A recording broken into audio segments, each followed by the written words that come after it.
身为一个全台走透透、深入体验在地客庄文化的背包客，来到新竹六家，听闻新瓦屋有一位驻村歌手，他长期融入在地，从文化古迹中找寻灵感来作词作曲。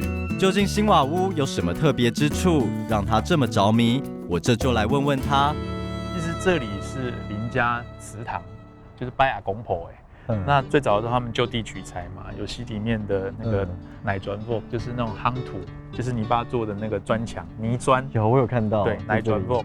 那以前最早其实是长这样子，之后你会看到就是说，有水泥砖造的啊，水泥像后面这个。对对，翻新的祠堂这样子。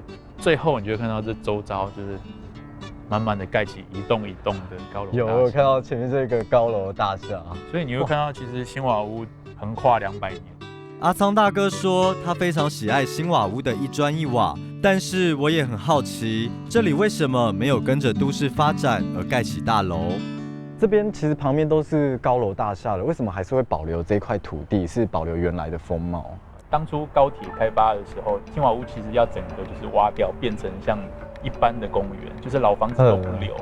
然后他们就是几个人就看到这个，这边有很多这个老房子跟古迹，他们觉得新瓦屋还有竹北这边有一些古迹，特别是新瓦屋，他们觉得很有保存的价值，它有一个历史感。那对我就是这样子创作的人而言，我们非常需要这样子的一个创作的养分。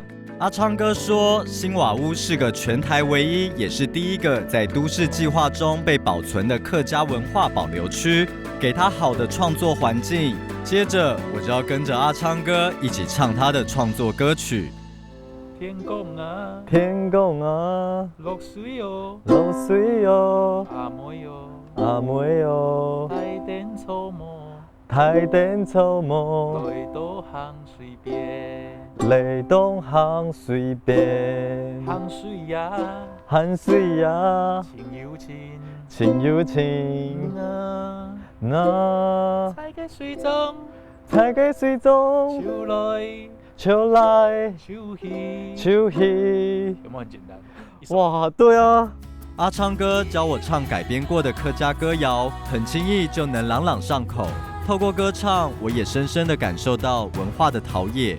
背包客挑战自弹自唱成功。